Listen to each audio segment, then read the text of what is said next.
Hello, this is Siddharth Tambar, and today I would like to talk about biotensegrity.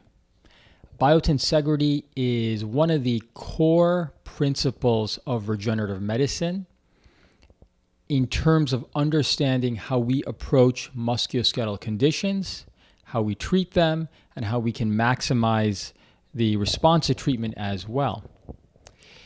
So biotensegrity comes originally from this concept called tensegrity.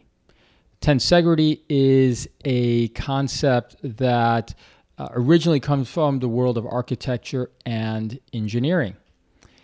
And essentially what tensegrity means is the idea that you can take individual units within a structure, and when you put them in close approximation to one another, and then under compression and tension, you can create a cohesive, strong, larger structure that, in comparison to the individual units, is stronger together when put under compression. That concept makes a lot of sense when it comes to how do you build tall buildings, how do you build long bridges. That same concept also applies to biology as well. And in biology, that's called biotensegrity. So biotensegrity is a really interesting concept.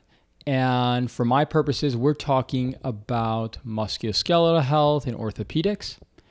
And so it's a fascinating concept because it really helps to explain why we can treat a lot of musculoskeletal conditions that may otherwise seem challenging to treat.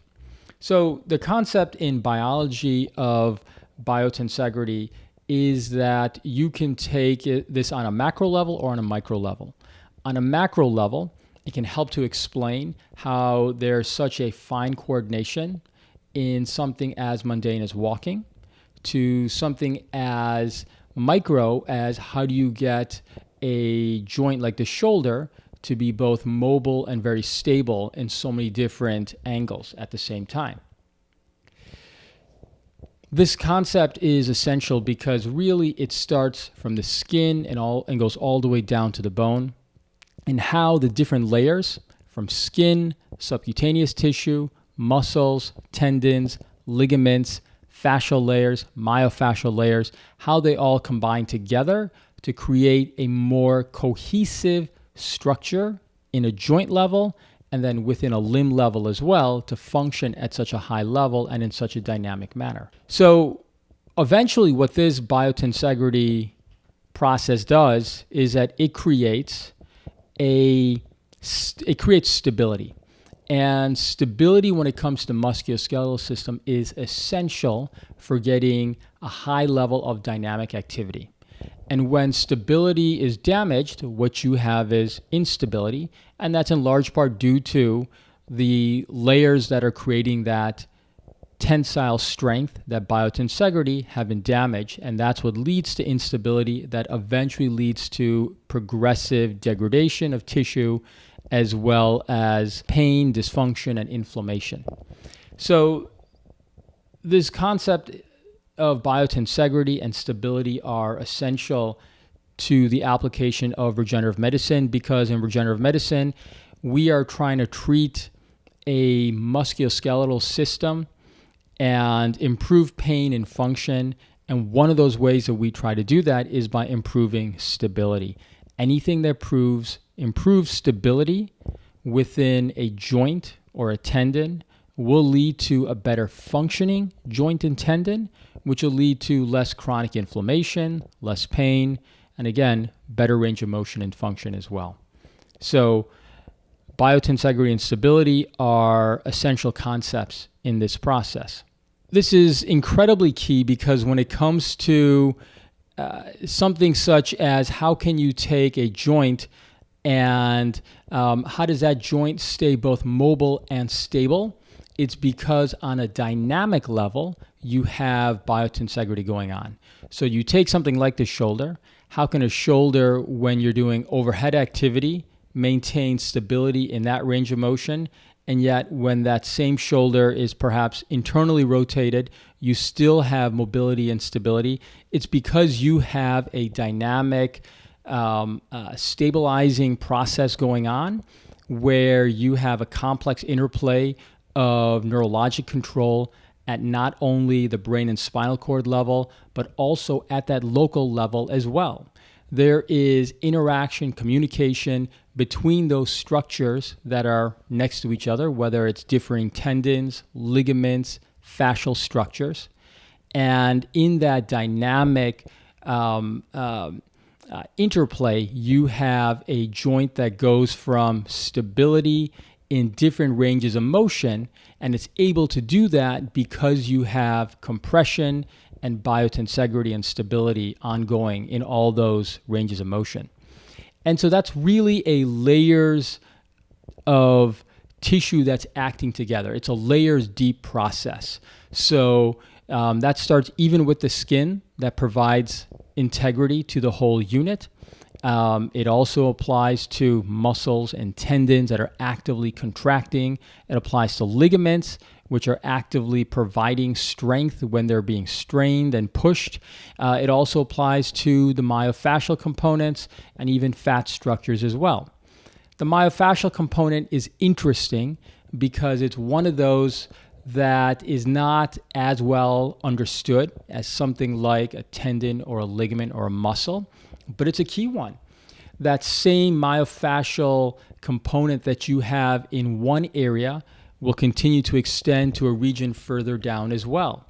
And it helps to provide both structural support and stability, but also aids in neurologic cohesiveness from one region to the next as well.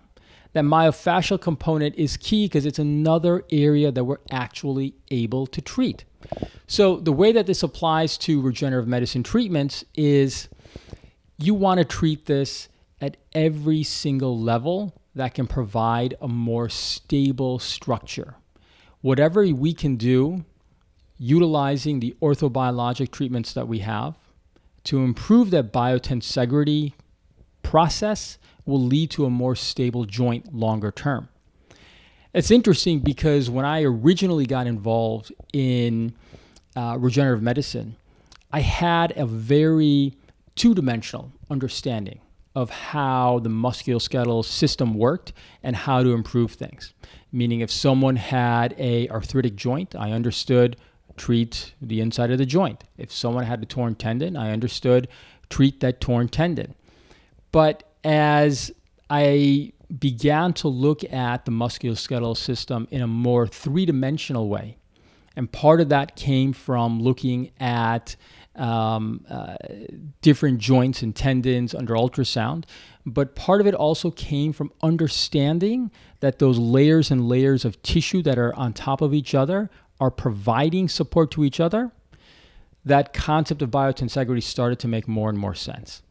And it has progressively led me to start practicing and focusing in a more prolotherapy context, which essentially means utilizing that understanding of biotensegrity to strengthen all those different tissue layers.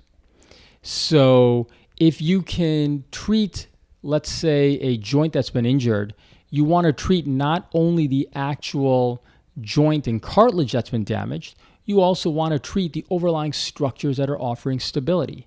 If you can improve strength in the ligaments that help to protect that joint and the bones, that'll offer a more stable joint. That in itself will provide more pain relief. If you can treat the muscle and tendons that are also there to support that, you'll also provide more support for that joint. And then if you can even treat the myofascial areas, you can actually treat not only pain-generating structures and create more stability, but within those myofascial layers, you actually have small branches of peripheral nerves that drive pain as well. And if you can improve that level of pain, even at that layer, you can provide pain relief and a better functioning joint and unit.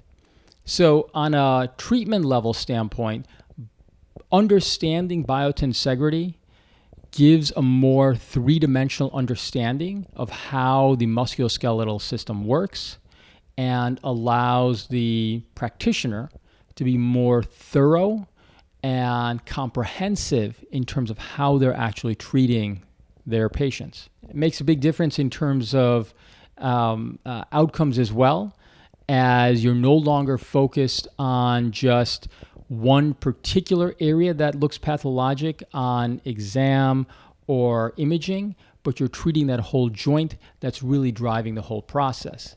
Because in the end, if you take a degenerative joint or tendon issue, it's not just that one damaged structure that's the problem, it's everything that's leading to chronic instability that leads to that structure being damaged.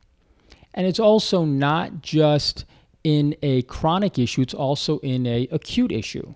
If you have an acute injury, you can't just treat that one area that's obviously injured on imaging based on your exam and what you're seeing on, let's say, musculoskeletal ultrasound and understanding of how stability works within that joint or tendon. You need to treat all the other typical areas that comprehensively provide support so that you can get the best result for that actual tissue that's been damaged. And I'll explain that with two examples here. So the first example is very common, someone who comes in with chronic knee arthritis related pain. If all you did was inject your orthobiologic within, let's say, the knee joint itself, you'll get some degree of pain relief, reduction in inflammation, and a reasonable outcome, but not a good enough one. What you start to understand on palpation, on examination, you'll find that there's areas along the medial collateral ligament in someone who's got a medial joint osteoarthritis that is also painful. On ultrasound, you'll see that there's small or moderate level chronic changes within the medial collateral ligament as well.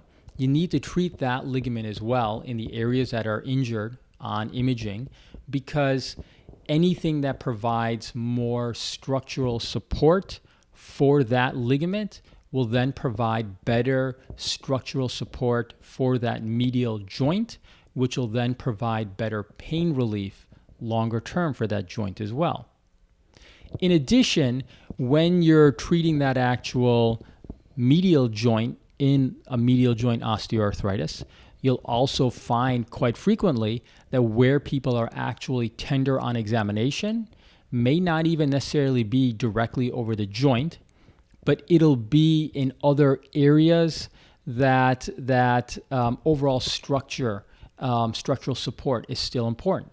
So progressively over time, I've treated more and more myofascial tissues in that kind of chronic arthritic area, utilizing something like dextrose 5% to actually help treat some of the peripheral nerves within that myofascial space that'll get chronically agitated. Can you actually help to reduce some of the chronic inflammation around those nerves? That can help with pain as well. If you can then also treat with your orthobiologic the actual myofascial structure as well to create more stability and tensile strength, you'll create a more stable joint as well. Second example is in, let's say, a shoulder example. Let's say someone comes in with a rotator cuff tear. Let's say their supraspinatus tendon has an injury. Well, you have to understand the mechanism of the injury that this individual has gone through. But frequently, let's say it's someone who's doing some sort of overhead activity or athletic activity or work. Well, you have to understand what other areas can be driving that kind of injury. What other regions would make somebody more prone to that kind of problem? And very commonly what you'll find is that some of the ligamentous areas that typically help to support the rotator cuff will also be actually painful on examination. And you may even have slight instability that you'll see on shoulder ultrasound as well as you put it through dynamic range of motion.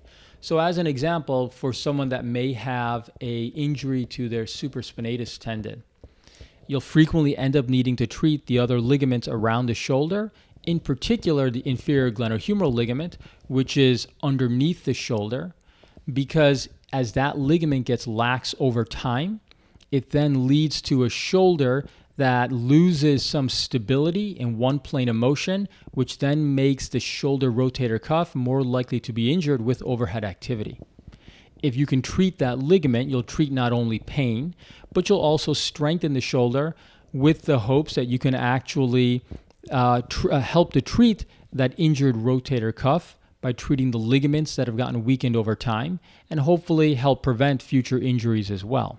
So again, another example of how understanding biotensegrity will help you to more comprehensively treat an injury, whether that's an acute injury or a chronic issue, so that you get a better result as well. So biotensegrity, it's without a doubt one of the core principles behind regenerative medicine.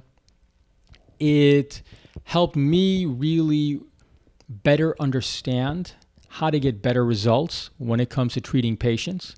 I think it makes orthobiologic treatments tremendously more profound in what they can actually achieve as well. And it's a key part of how to comprehensively and appropriately treat a musculoskeletal condition that is driving chronic pain, dysfunction, inflammation, and other sorts of pathology. Appreciate your time. Hope that was interesting and helpful. Love to hear your feedback. Have a good day and live well. Thank you. Bye-bye.